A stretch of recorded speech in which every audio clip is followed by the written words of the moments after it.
So I'm going to use the blanket today because I'm actually kind of cold because it's nighttime and my house gets kind of cold.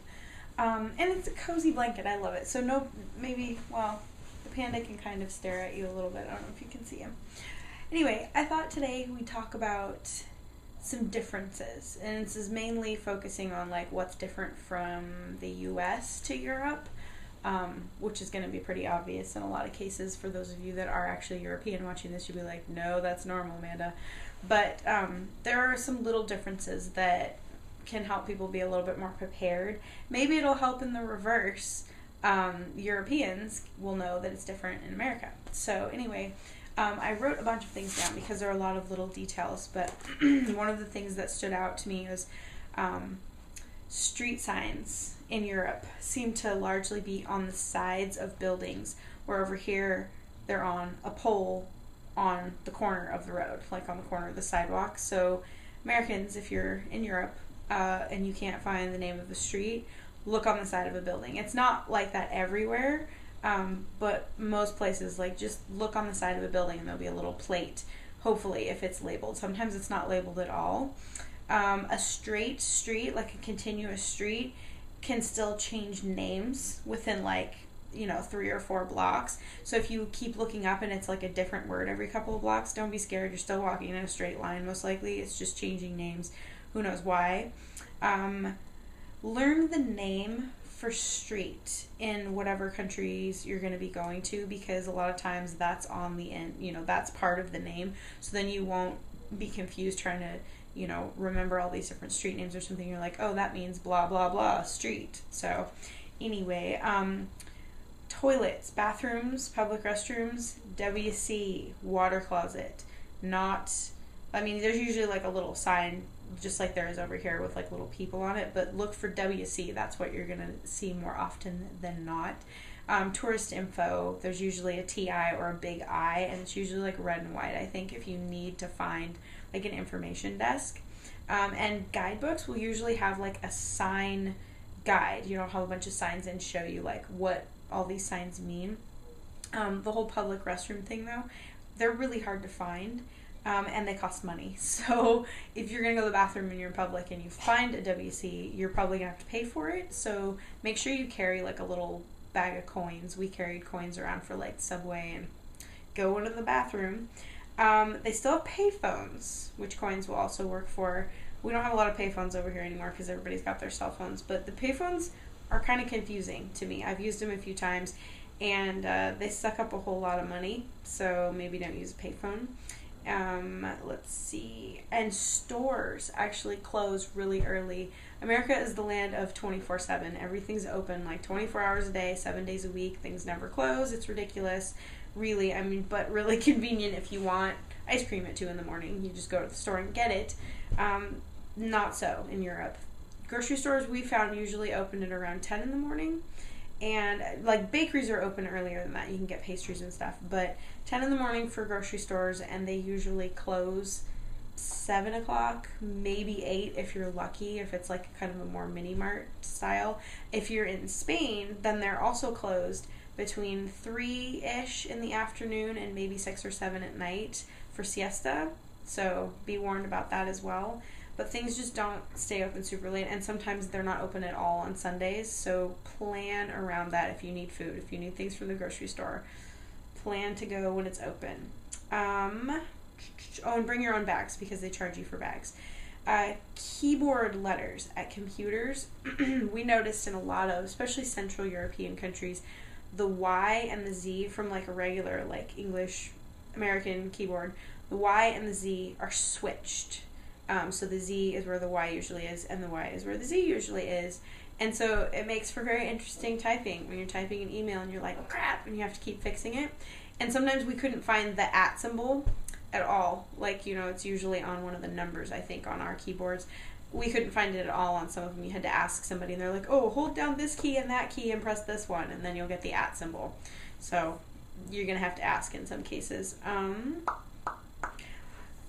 Let's see, restaurants. If you're going to be going to restaurants, a lot of places will bring you things, bread, olives, cheese, whatever, like extra little things. Like here in America, you get a basket of bread, or some bars have like, they give you peanuts or just random little snacky things before your food comes. It is not, don't assume that it's free. Don't assume that it's included. Sometimes it is, but don't just start munching on it and then, you know, think that it's free, because they'll probably charge you for that. So don't eat it unless you've asked and said, is this included? Or if you want to pay for it, then go ahead and eat it. But it's not free most of the time. And water, same thing. Like, you have to ask for water. They don't just bring it to you. And ask for ice water if you don't want carbonated mineral water. Ask for ice water. Or like bottled water. Just basically be specific that you want regular water, non-mineral water, unless you actually want mineral water, but I don't like it. So I would always ask for the other.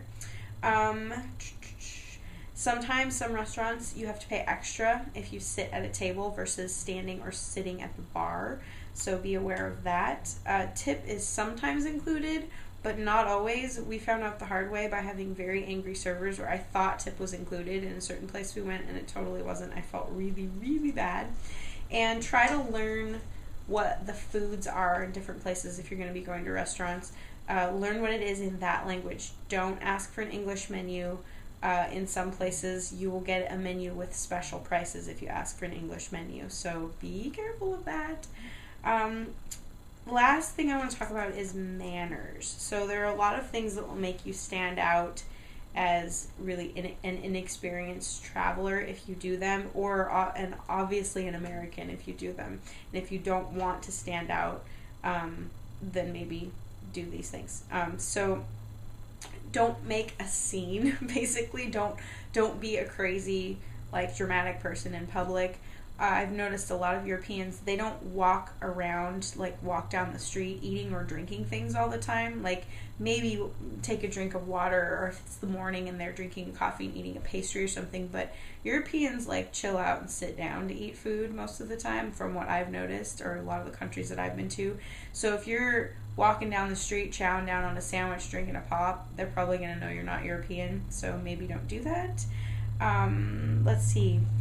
Something I do have to say that I don't like, I love Europe so much, but something that really frustrated me the very first time I went to Europe, and I learned, you know, to be more aggressive in the future, but people don't wait their turn in line. Here in the U.S., and I'm not saying everybody in the U.S. does this either, but here in the U.S., if you get in a line, like here's a ticket booth or something, or you're waiting in line to order some food, people usually wait their turn. It's considered extremely rude to cut in front of people, and someone will probably say something and be like, hey, I was in front of you, get behind me. In Europe, wait in line for 20 minutes, you get right up to the front where you're the next person, and somebody just swoops in on the side and cuts right in front of you. I'm not saying that happened in every place, but maybe be aware of it, and kind of keep in your peripheral vision, watch out for people that are trying to swoop in and maybe like put an arm up and be like, oh no, it's my turn next. Just, you know, just don't be rude, but try to kind of block them. Let's see.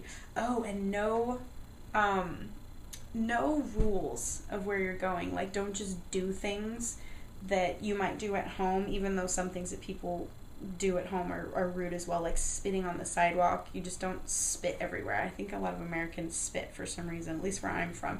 So don't just spit places, because it might actually be illegal, and you really don't want to have that happen. Or if you go into certain tourist places, don't just start doing something goofy. It might be really disrespectful. So just be aware of where you're at. And learn please and thank you, and you know, learn the niceties of where you're going. It's just really respectful, I think. I don't really think there's a whole lot more to say. Just basically, these are things to help you blend in a little bit more, and to, you know, just be polite, because you want to represent your country well and not go over there and be this rude American. So anyway, that's all I have to say for this, and there are probably going to be random pictures, like I said, because I don't think I took pictures of any of the things that I just said to you. I don't know how I could take pictures of me being polite.